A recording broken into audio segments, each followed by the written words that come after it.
사도 베드로가 어부고 또 상당히 거친 그러한 삶을 역경을 또 헤쳐나가고 그리고 여러 일들을 감당하고 예수님을 만나고 또 예수님의 고난당하심을 목도하고 그리고 그런 현장에 가장 긴밀히 가 있었고 또 끝내 예수님을 부인하기도 하고 가장 중요할 때 예수님을 고백하고 시인하고 영광을 돌려야 될 그 시점에 부인하고 또 그리고 그것을 또 회개하고 또 소명을 받고 또 초대교회의 사도행전의 그런 큰 일들을 이루는 것. 우리 베드로가 누군지의 첫째 시간 또 그저께도 한번 계속 그렇게 우리 침잠해 봤습니다. 사실 이 어부와 긍휼 왠지 저는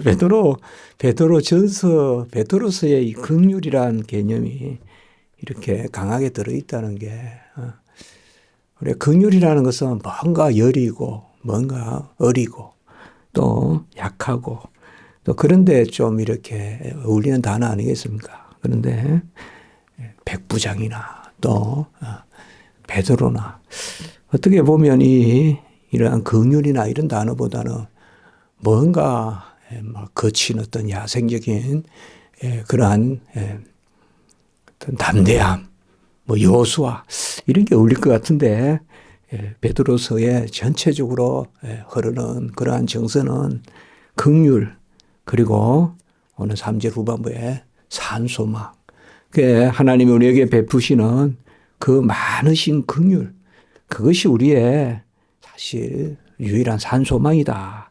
이렇게 말씀을 오늘 시작하고 있음을 볼 수가 있습니다. 영생이라는 개념은 그저 영원히 죽지 않는 물리적인 생리적인 그런 생명의 개념이 아니라 하나님의 법정적인 자녀된 신분으로서 누리는 언약적 개념입니다. 그래서 영생이라는 이 개념은 영원한 찬송 가운데 자녀가 하나님의 복을 누리는 그런 하나님을 아버지로서 그래하여 또 우리가 신분이 주어지는 자녀로서 복을 누리는 그게 영생입니다. 영생을 어떻게 보면 이 땅에 우리에게 이미 영생이 잊혀지고 우리가 영생의 자녀로서 살아가는데 이미 영생을 누리는 겁니다, 사실. 그 영생을 누리는 최고의 복이 뭐냐? 바로 하나님을 찬송하는 것입니다. 여호와를 즐거워하는 것이 복이고 힘이고 또 여호와를 즐거워하는 것이 우리의 양분이 되고 끝내 여호와를 즐거워하는 가운데 열매를 맺는 것. 그래서 하나님을 찬송하고 그리고 그리스도의 은혜 가운데 구원을 얻은 자가 그것이 바로 찬양의 삶이고 복된 삶이고 즐거운 삶이고 영생의 삶이다. 모든 것을 누리는데 여호와를 찬송하는 즐거움이 없다면 그걸 과연 복되다고 할 수 있겠습니까?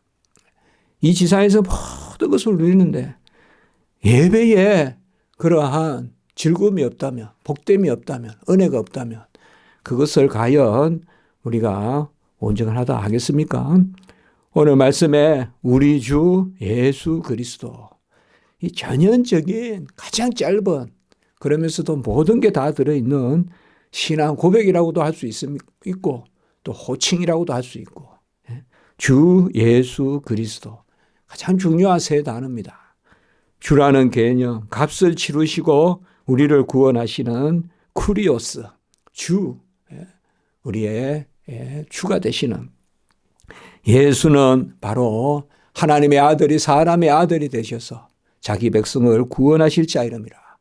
주 예수 보통 주 예수 이렇게도 고백하고 그리고 주 예수 그리스도다. 그리스도는 바로 기름 부음 받은 그러한 선지자 제사장 왕으로서의 이 땅에 오셔서 모든 구약에 예표된 그러한 직분들을 이제 한 분 예수께서 다 이루시는 그래서 주 예수 그리스도 이것은 정말 신앙의 고백이고 또 호칭이고 그리고 찬미입니다. 찬양입니다. 바로 예수가 이 땅에 오신 예수가 이미 그 이름이 우리에게 여호수아, 호세아 이미 구약의 그 이름 가운데 들어있는 구원의 의미 바로 그 예수 그분이 우리를 위한 그리스도시죠. 우리를 위한 기름 부음 받은 자고 그분이 바로 나의 주가 되셨다. 그 주라는 개념은 사실 부활의 개념이에요. 예. 십자가에서 끝난다면 주라는 그러한 단어가 호칭이 온전치 않겠지만 죽으신 그분이 살아나셔서 오늘 찬송도 드렸지만은 십자가에 죽으신 주를 생각하고 또 부활하신 주를 생각하고 찬송했지 않습니까? 예수님이 우리를 위하여 모든 일을 이루시고 죽고 부활하신 그래서 그와 함께 죽고 함께 사는 그것이 우리 주의 개념입니다. 그리고 나의 주라고도 할 수 있지만 우리 주라고 함으로써 교회적 의미 이것을 또한 이야기하고 있습니다. 베드로서에서는 어쨌든 우리 사실 함께 핍박받을 때 교회는 어떻게 보면 더 결집하지 않습니까? 흩어놓는데 영적으로는 더 모이는 것입니다. 평화로울 때는 모여 있는데 사실상 영적으로는 더 분잡하고 흩어져 있다면 핍박이 있을 때는 흩어지죠. 막 여기 찌르고 저기 찌르니까 디아스포라 흩어진 지난주에 우리가 나왔지 않습니까? 바로 흩어진 이게 디아스포라라는 뜻이거든요. 1절에 흩어진 나그네 다 흩어지지만 사실 그는 육체적으로 현상적으로는 흩어지지만 본질적으로 영적으로는 다시 모이는 우리의 개념이 있죠. 사실상 핍박이 있을 때 피를 나눈 형제 자매라는 것이 더 확실하게 인식되고 그런 것을 우리가 알 수가 있습니다. 그의 아들이 세세 찬양받으신 하나님이다라는 로마서 9장 5절 그 찬양받으실 하나님 오늘 찬송하리로다 이 같은 말 율로게토스라는 단어가 같이 쓰였습니다. 오늘 1장 3절에 찬송하리로다 이것은 바로 로마서 9장 5절에 바로 예수 그리스도께 향하여 세세 찬양받으실 하나님 삼일체 하나님이시죠.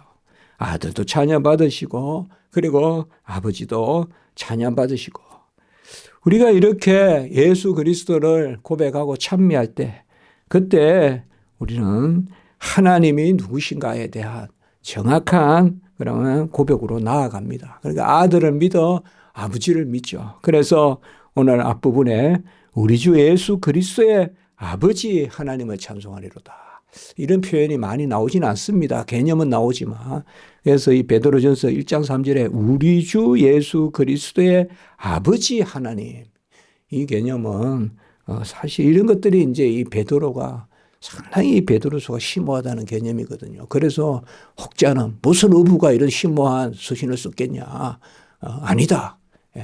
우리 이미 첫 시간에도 이야기했지만 그게 아니라는 거죠. 연관된 하나님의 말씀이고 또 그런 것을 볼 수가 있어요. 또 우리가 하나님을 계속 모시고 또 그렇게 모든 것이 변화되면 지식에조차도 그래서 하나님 아버지는 누구냐?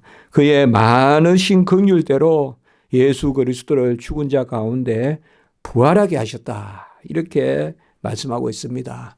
그래서 우리가 부활했다라는 단어는 능동태로 써도 되고 수동태로 써도 됩니다. 삼일체 하나님이니까. 예수님은 부활하셨다. 그래서 스스로 일어나셨다. 다시 일어나셨다. 능동으로 해도 되고 아버지가 일으키셨다라고 해도 되고요. 삼일체니까 그렇습니다. 삼일체 하나님이니까. 그래서 아들은 아버지가 아들을 보내셨다 해도 되고 아들은 스스로 오셨다 해도 되고요. 강한 그런 겁니다. 그런 표현에 우리가 어떤 이성적인 그런 판단을 하는 것이 아닙니다. 그래서 아버지는 누구냐? 그냥 성부와 성자의 관계에 대해서 말하고 있습니다. 그의 많으신 긍휼대로 예수 그리스도를 죽은 자 가운데서 부활하게 하셨다라고 이렇게 이야기하고 있습니다. 많은 긍휼. 이 많은 긍휼은 완전한 긍휼, 풍성한 긍휼. 이 많은이라는 것은 바로 하나님의 영역에서의 많다는 것은 절대적인 의미입니다. 만유의 만유이신 하나님의 그 긍휼. 그게 사실상 아버지가 많으신 긍휼로 예수 그리스도를 부활하게 하셨다. 이게 사실상 성부와 성자 사이의 긍휼이겠습니까? 물론 아버지가 아들에게 베푸는 긍휼, 이게 너무 크죠. 이 긍휼은 뭐 그저 길 가는 사람이 아이고 안 됐네, 불쌍하네 하고 지나가는 게 아니죠. 그건 돌보는 거죠. 이 긍휼은 돌보는 거죠. 그저 인식만 하는 것이 아니라 컴패션입니다. 함께 고난을 당하는 체휼입니다.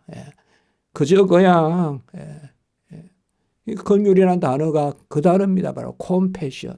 함께 고난당하는 것입니다. 함께 아파하고 함께 울어주고 함께 그것을 그 자리에서 그게 이제 아버지와 아들의 그러나 이 긍휼은 결국은 뭡니까?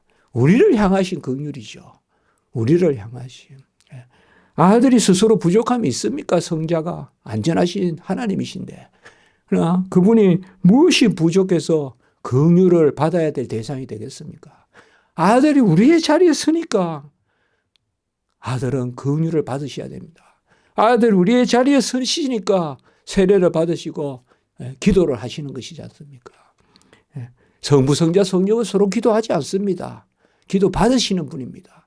그러나 아들이 성자가 사람의 아들이 되셔서 우리를 위하여 기도하지 않습니까? 또 역시 아까 찬송했듯이 겟세마네에서 기도하신 주를 생각할 때에 겟세마네에서 기도하고 십자가에 죽으신 주를 생각할 때에 다시 사신 부활하신 주를 생각할 때에 그 다 우리를 위한 것이 않습니까? 그러니까 여기에 그의 많으신 긍휼은 상당히 귀한 개념입니다. 이게 성부가 성자에게 베푸는 긍휼은 결국 성부가 그 성자를 통하여 그의 자녀된 오늘 후반부에 보면 그것으로 말미암아 우리를 거듭나게 하신 이렇게 연결되는 겁니다. 그러니까 그 긍휼은 아들로 말미암아 거듭나게 하신 우리를 향한 산소망이 된다. 이 한 절에 깊은 이야기가 들어있는 겁니다. 그러니까 삼위일체 하나님의 우리가 요한복음 1장 18절에 아버지 품속에 독생하신 하나님, 아버지 품속에 독생하신 하나님. 그게 성부와 성자의 관계인데 이제 그 성자로 말미암아 우리가 아버지 품속으로 들어가지 않습니까? 그럼 마찬가지입니다. 그러니까 모든 성경이 우리에게 주어지는 그 삼위일체 하나님의 우리를 향한 우리를 위한 그 계시는 바로 성부와 성자의 그 계시는 우리를 위한 것입니다. 우리를. 그래서 우리를 위한 그 많은 긍휼로 산소망이 있게 하셨다. 그러니까 우리가 아버지가 아들 안에, 아들이 아버지 안에, 그리하여 우리가 그 하나님 안에. 요한복음 17장 21절에 이런 기도들, 이런 것들이 전부 다 뭐야?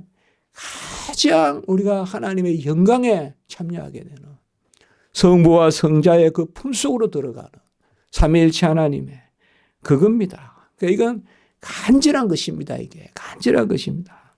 그래서 아버지가 그 큰 긍휼로 그대로 언어에도 보면 그대로 표현되어 있습니다. 바로 메가 큰 긍휼, 그 큰 긍휼로 우리를 거듭나게 했다. 다시 살아나게 했다. 여기 단어도 여러분들 아나겟나오라고 하는데 이 단어가 이게 딱 쓰여 있습니다.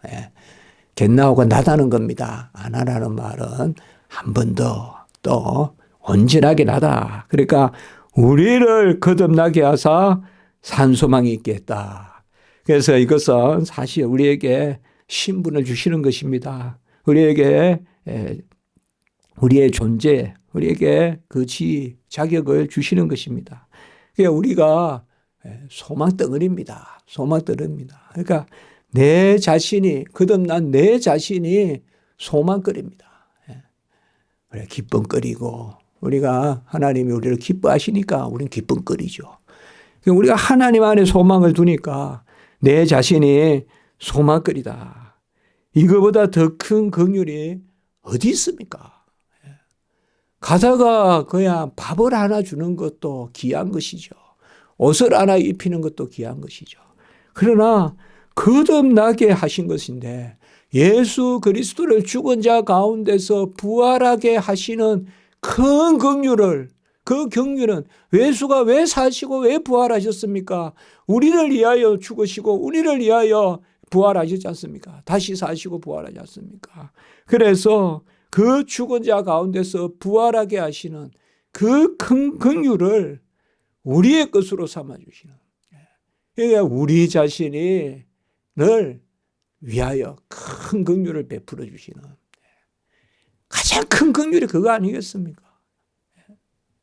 길가에 버려진 사람, 족보도 없고 계보도 없고 먹을 것도 없고 입을 것도 없고, 그러나 먼저 먹을 것도 주고 입을 것도 주고 족보에 그냥 올려주는, 자녀 삼아주시는, 내가 너를 낳았다 해주는 그것이 바로 가장 큰 긍휼 아닙니까?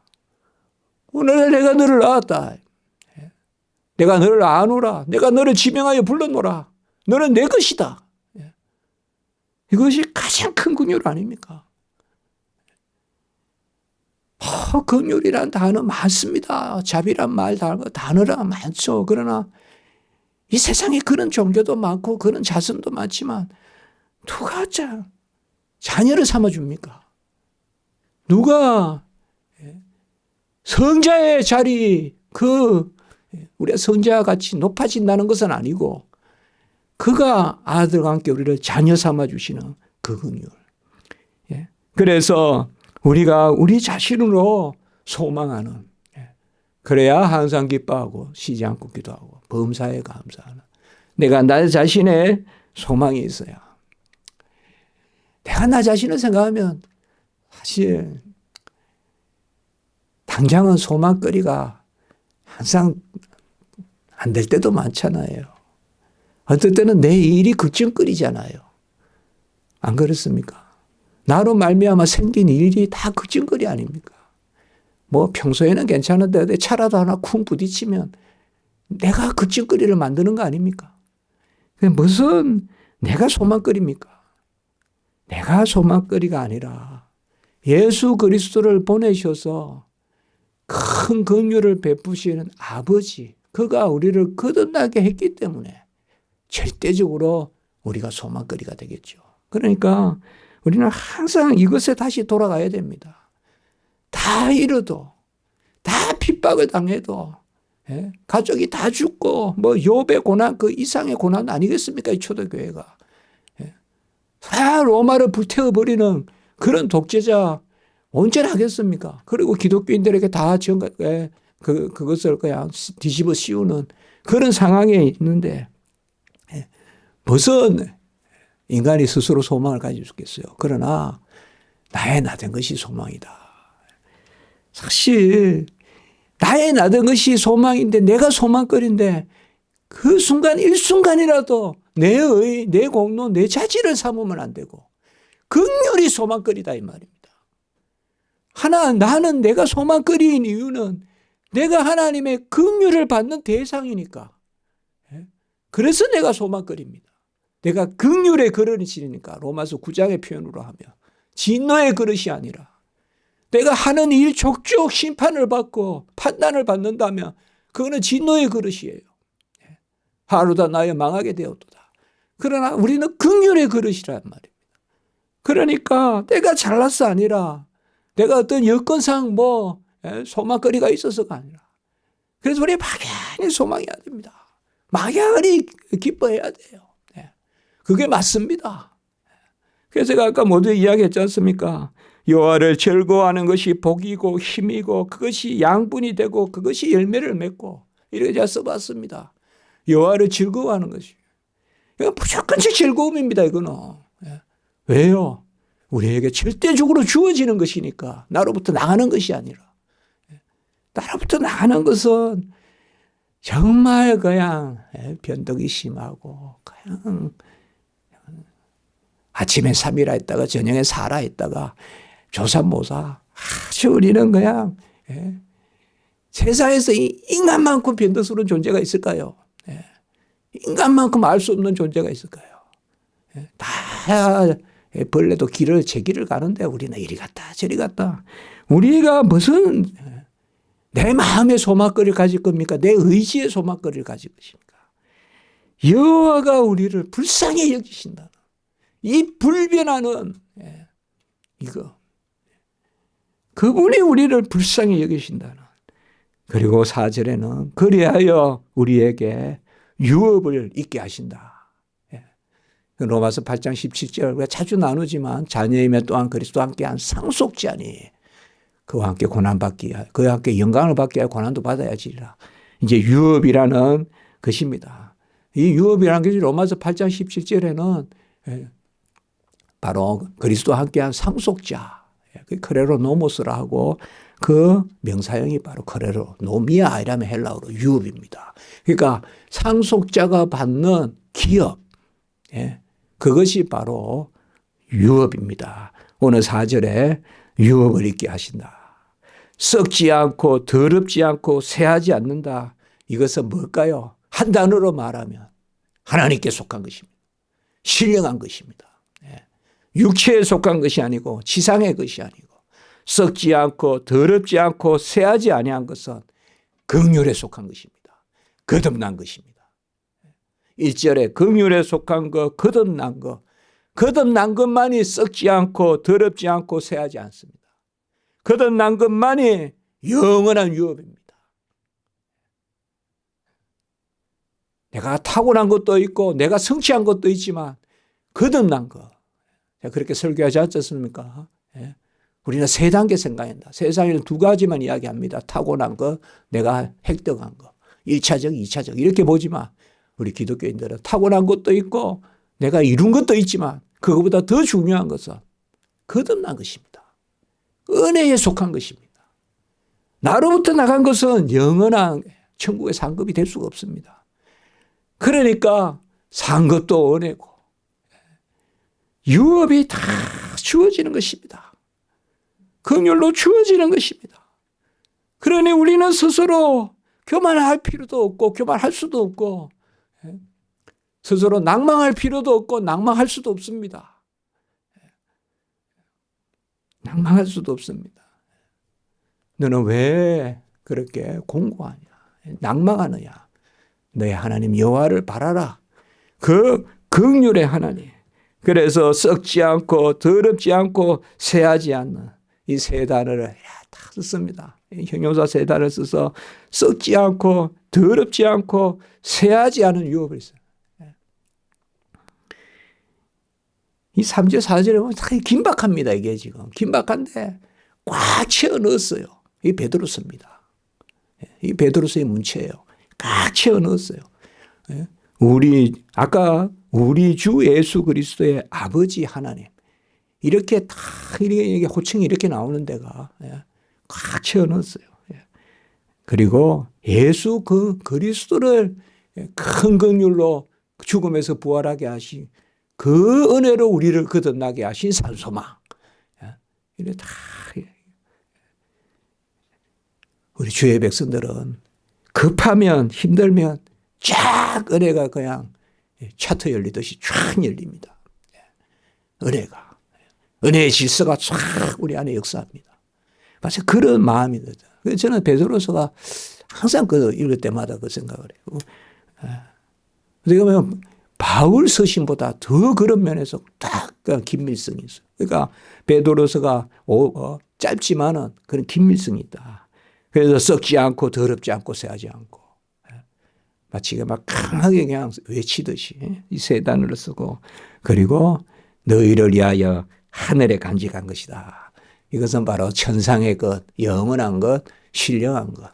그것은 바로 우리의 상급입니다. 그래서 긍휼로 베푸신 것만이 우리에게 영원한 유업이 됩니다. 내가 이룬 것이 아니라 그러니까 뭐요? 내가 이룬 것도 하나님이 주신 것입니다. 그걸 우리는 기뻐해야 됩니다. 내가 이루었다고 그래 네가 이룬 거로 해줄게. 그건 상급이 될 수가 없습니다. 유업이 될 수가 없습니다. 그거는 천국에 간직하는 것이 될 수가 없습니다. 그러나 내가 했는데 내가 한 것이 아닙니다. 하나님이 하셨습니다. 그렇죠? 내가 한 것이 없죠. 그럴 때 그것이 바로 하나님의 유업입니다. 이 구절로 우리 교회는 그런 이야기를 많이 했습니다. 여호와의 긍휼이 여기심만이 우리 가정의 산소망이고 또 우리 직장의 산소망이고 우리 행하는 일의 산소망이다. 긍휼이 가득하게 해주십시오. 불쌍히 여겨주십시오.